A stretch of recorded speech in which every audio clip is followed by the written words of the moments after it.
Eh oui, nous y sommes. Vous l'aurez constaté, c'est un plateau suffisamment achalandé ce jour avec Fidèle Anatole, je vous l'ai dit. Avec lui, chaque semaine, nous découvrons une discipline du vaste monde de la culture. Bonjour Fidèle. Bonjour. Allons-nous danser ce matin, chanter, faire du théâtre, de la comédie, de l'humour? De quoi allons-nous parler? Nous allons faire des transferts de tableaux d'art, comme nous avons commencé avec toi. On t'a passé un tableau et on fera pareil pour le public. D'ici, depuis ici, nous allons vous parler des arts plastiques. Voilà. Transfert de tableaux d'art. L'art plastique au menu de ce numéro de votre chronique Sansart. L'art plastique. Qu'est-ce que c'est? Nous avons avec nous le spécialiste. Il s'appelle Isaac Agbetou. Nous l'appelons affectueusement Faux Isaac. Et il est là avec nous. Je m'y adapterai aussi. Je respecte le principe. Ah oui. Alors bonjour Faux Isaac. Bonjour. Vous avez votre table, monsieur Si, même vous l'aurez constaté, hein, c'est suffisamment, c'est suroccupé parce que vous êtes venu avec une bonne partie de vos réalisations. Vous êtes artiste plasticien. Oui. Alors, comment appelle-t-on votre domaine d'activité?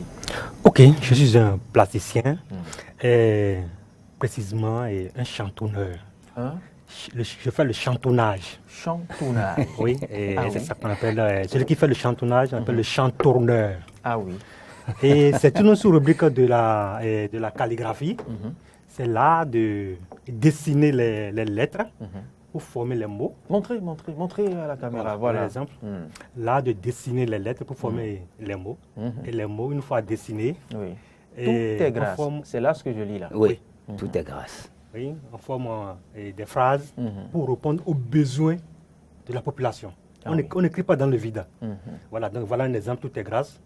Ceux qui sont derrière là-bas comprennent déjà ce qu'on appelle tout est grâce. Ça parle dans la vie d'un homme. C'est très beau. Vous avez su choisir les couleurs, l'harmonie entre les couleurs, même le cadre qui on l'a dit ensemble. Oui, il faudrait avoir aussi un sens du goût et de l'esthétique. Oui, rien n'est au hasard ici.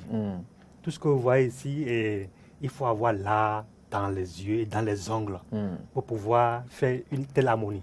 Oui, il faut avoir, comme on le dit au cours primaire ou au collège, une bonne écriture, savoir écrire avec une certaine esthétique. Ouais. Sinon, vous savez, écoutez, si vous présentez tout ceci et que c'est un peu comme les médecins qui font de l'ordonnance. Les hiéroglyphes. Personne ne s'y intéresserait. Non, mais bien sûr que si. Alors, cet art est un art majeur de la société.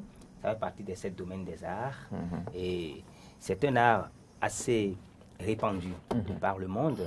Et la calligraphie, plus précisément, est une sous-discipline des arts plastiques. Et nous demandions donc à M. Agbetou Isaac quand même de clarifier un tout petit peu cette terminologie aux téléspectateurs parce que nous parlons aussi lexique ici pour que les gens comprennent mieux ce que c'est que les arts plastiques de manière générale. Votre domaine d'activité, c'est quoi plus précisément? Merci beaucoup, le Baobab. Et d'abord, quand on parle du chantonnage, c'est une sous-rubrique de l'art plastique, de la calligraphie en général. La calligraphie, d'abord, et tous ceux qui écrivent, ça on les appelle les calligraphes. Moi, j'ai choisi ce domaine et je coupe le bois. C'est avec le bois, j'écris sur, mon support c'est le bois. Et j'arrive à découper avec une scie précisément faite en bas du diamant et pour dessiner, pour écrire, pour donner un sens à tout ce que je fais. Donc voilà un peu comment je travaille. Et mon atelier de l'autre côté. Ce doit être un type de bois donné. Et souvent, nous utilisons le compte plaqué. C'est tout ce qui est sport qui peut nous servir à écrire. Souvent, le compte plaqué ou bien le plessis. D'accord. Mais moi, je n'ai toujours pas ma définition. Qu'est-ce que tu dirais donc si on te dit c'est quoi les arts plastiques? Parce que si nous ne savons pas de quoi il s'agit, nous allons sous la rubrique directement. Les gens vont m'affubler de questions après. Ils vont dire mais art plastique c'est quoi? Moi je suis comédien, je ne suis pas plasticien. Donc j'entends dedans plastique. Ça veut dire qu'il y a un peu d'esthétique et un peu de plastique, mais moi je vois beaucoup plus du dessin. C'est ce qu'on appelle dessin au cours primaire et puis aussi il faut savoir dessiner les lettres, savoir écrire correctement pour avoir une très belle écriture et tout. Mais donc les arts plastiques de manière concrète, comment on peut définir ça au nom des arts? Donc, pour le plasticien que je suis, je dis que l'art plastique, c'est tout ce que nous apportons en matière de dessin à la population pour répondre à un besoin défini. Sans te mentir, aujourd'hui, rien ne se fait sans l'art. Même à force de regarder la caméra là, c'est de l'art. À force de regarder même mon voisin, c'est de l'art. Il suffit de regarder d'une sorte là, tu vas commencer par te... T'imaginer dans le plastique maintenant d'autres imaginaires. Et c'est cet imaginaire qui se transmet, qui s'appelle les arts plastiques. Donc, tout ce que nous faisons dans la vie, c'est de l'art plastique. Donc, chacun essaiera de cadrer l'art plastique selon son besoin. Selon son besoin, maintenant, il faut que le spécialiste, maintenant, pour donner corps à cet art-là. Voilà. Donc, nous pouvons définir les arts plastiques comme étant une forme d'art qui utilise le manuel, qui utilise le digital, qui utilise l'imaginaire et qui permet de reproduire des objets, des figures, afin de répondre à un besoin spécifique de la société. Ah oui. Voilà. Ici, j'ai pu faire un bon récapitulatif. Le Baobab, je constate ici que ce tableau met en valeur la femme. Ah oui. Magnifie la femme. Ah oui. Et c'est un bon cadeau à faire à maman ou à madame à la maison, je crois. Hein, vous avez très bien compris. En une certaine période que je n'ai plus à vous préciser pour son anniv. Voilà. Jour de célébration des femmes, un 8 mars par exemple. Voilà. Oui, parce que maman non seulement est au travail, mais elle a son bébé au dos. C'est pour montrer quand même la bravoure de ces dames-là. Et je profite pour faire un grand hommage au groupement Ruefa Tofa qui magnifie les femmes et qui depuis quelques jours est en train de faire un travail magnifique du côté d'Adjuroué avec la préparation des produits dérivés du soja. Et ces dames sont donc nos mères, nos femmes, nos filles et qui sont donc l'avenir de la société. Donc c'est la femme dont on a besoin. C'est ça que Isaac Agbedoufo Isaac magnifie à travers cette œuvre. Donc, monsieur Isaac, ça veut dire que finalement vous ne faites pas que écrire des lettres. Et il a dit tout à l'heure que son art lui permet de répondre à l'aspiration, aux besoins de la société. Oui, le prochain tableau qu'il a devant lui répond et confirme très bien ce dont on vient de parler. Parce que ici, vous savez quoi? Joyeux anniversaire, peut-être Fidèle Anator ou Sirfouéou.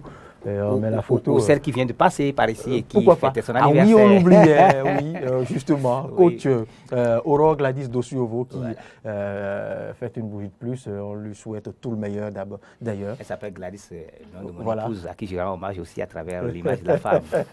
Donc il lui suffira seulement de prendre ce tableau, mettre sa photo ici, ou à son épouse de prendre ce tableau, mettre sa photo ici. Et ça y est, un bon cadeau d'anniversaire. Emballé, c'est fait. Ouais. Je pense que c'est un travail formidable, mais la question naïve qu'on pose souvent, qu'on a aussi posée une fois à Fidèle Anator, c'est sûr. Mais est-ce que ce travail nourrit-il son homme? Question fondamentale. Et ça nourrit vraiment son homme. Ah oui? Je vis dans ça il y a plusieurs années. Pour ne pas dire comme les autres, j'ai commencé depuis mon enfance. Sans te mentir, j'ai été, à travers ce tas-là, été sélectionné comme le meilleur au Bénin ici, dans les années 1993. Wow. 2013 du moins. J'ai été sélectionné comme le meilleur au SNAB, le Salon national des artisans de Bénin. Super. Donc on nous a donné un thème, et c'est sur ce thème-là on a travaillé. Et sincèrement, j'ai eu le prix là. Et sans te mentir, je me suis encore lancé dans plusieurs projets au Burkina, où j'ai compéti. J'ai été le meilleur dernier.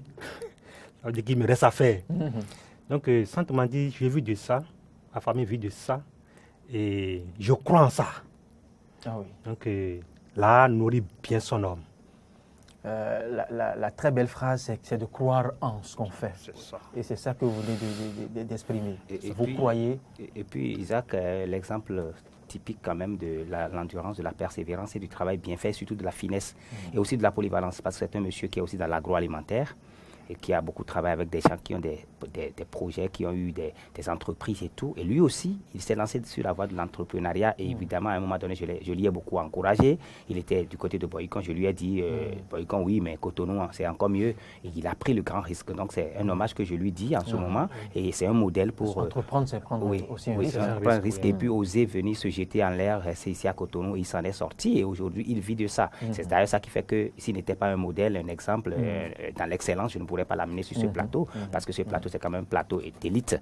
Donc voilà, Isaac est vraiment, Faux Isaac est un modèle de la persévérance, un modèle de l'endurance, un modèle de la polyvalence artistique, parce qu'évidemment, il dit que ça nourrit son homme, mais il faut aussi dire que quelque part, il y ajoute d'autres ça pour colorer. Comme je le disais ici, la polyvalence est recommandée au Bénin, en tout cas pour les 20, 30, 50 prochaines années. Il faut quand même être polyvalent. Et la capacité d'adaptation. D'adaptation, pour pouvoir s'adapter aux nouvelles situations qui vont se présenter à vous. Et par exemple, vous voyez, Corona, ce que Corona nous a fait, on a dû faire de l'adaptation. Aujourd'hui, les choses reprennent parce qu'on a dû s'adapter, retrouver d'autres formats qui nous permettent d'exister et d'être toujours utiles, comme auparavant, à la société. Donc voilà, c'est l'adaptabilité, tout ça. Et là, notre grand frère Isaac Agbetou répond parfaitement à ce critère-là. Et c'est important de le dire. Mais et comme vous parlez de l'adaptation avant de finir, Fidèle Anator, il y a aussi les menaces du numérique. Vous savez que beaucoup de disciplines tendent à disparaître ou ont disparu. Est-ce que vous ne ressentez pas cette menace? Est-ce que comment vous vous apprêtez ou vous préparez pour supporter? Parce qu'on ne sait jamais qui vous dit que des logiciels ne sont pas déjà proposés sur les portables Android et autres pour remplacer les années à venir. C'est un que vous pratiquez. Ok. Merci beaucoup. Tu viens de dire tout à l'heure que tout est question d'adaptation. Je m'adapte aussi. Avant, je n'écrivais pas comme ça. Ah!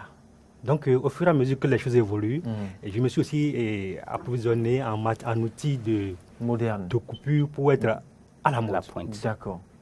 Donc, il faut suivre l'évolution du monde. C'est très important. Par exemple, tout à l'heure, on peut parler dans le véhicule et je lui ai dit que moi, quand mon fils finirait son baccalauréat en musique, c'est la leçon d'été, moi, je l'enverrai faire de l'informatique. Et c'est ce que Isaac aussi a répondu. Il m'a répondu que lui aussi, il va se faire former. Et ça veut dire que quelque part, il va s'adapter mieux. Très important. Ça veut dire qu'il va pouvoir écrire mieux, même ses lettres, parce que c'est ça qu'il écrivait déjà palpablement. Et donc, si après, il doit aller le faire aussi le numérique, il le fera mieux que qui est simplement initié à l'informatique. Donc, moi, je crois que cette adaptabilité dont nous parlions prend tout son sens à partir de ce moment-là dans Sansar. Merci, cher ami, du courage, beau boulot.